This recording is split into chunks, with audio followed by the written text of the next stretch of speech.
The financial sector typically feels a bit distant from the realities of nature loss, but we play a key role in enabling the wider societal efforts to address it. Clearly, much of the initial work in this space needs to be performed by governments as they set policies to address the issue. But in the meantime, I think there are 3 actions to be getting on with. The first is to build capacity internally on biodiversity. Raise awareness, educate, learn about what was agreed at the Global Biodiversity Forum. That's the sort of equivalent to the Paris Agreement was for climate change. Discuss whether you want to track biodiversity loss or whether nature loss is more relevant. Find out how to measure these. Look at what your peers are doing.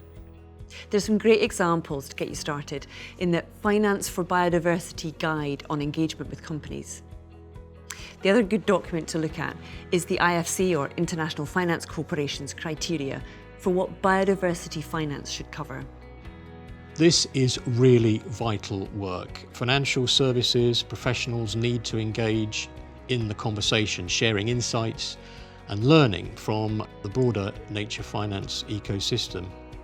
That takes us to the second action point.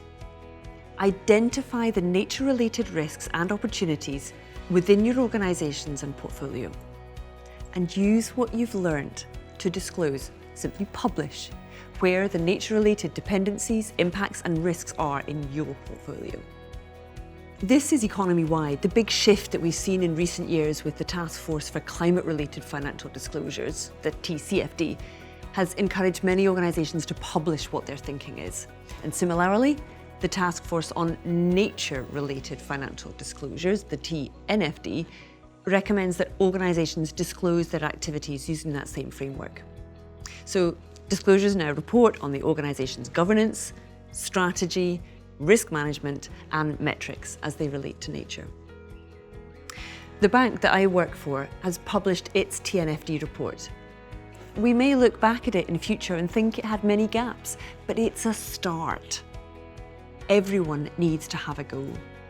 To commit to integrating nature and biodiversity considerations is really important alongside climate.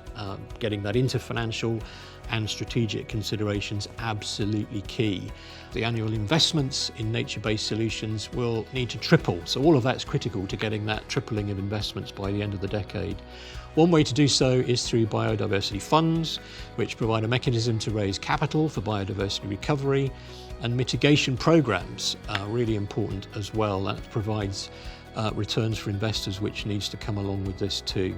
The funds will allow diversification throughout a portfolio of nature-related investments, so important diversification priorities, and that will also reduce risk.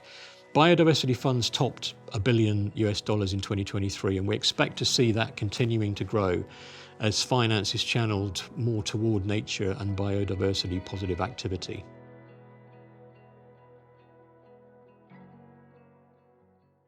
Although it may take some time to rewire internal approval processes so that they take account of biodiversity, finance professionals can nevertheless begin to integrate it into investment strategies.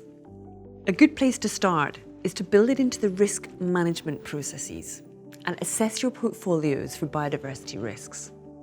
Look through where your investments are, where the risks are, and which sectors rely heavily on nature. There are lots of tools available to help you do this, such as Encore. And start the conversation with stakeholders.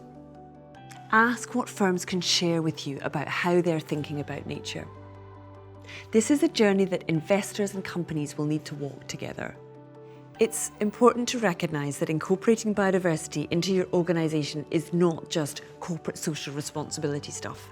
We're not talking about writing a cheque to the local green charity here. Nature loss, and specifically the loss of biodiversity, is a serious threat. The finance sector has got to get up to speed on it. It is a core and strategic risk management threat, and it needs to be brought into focus, just like climate change.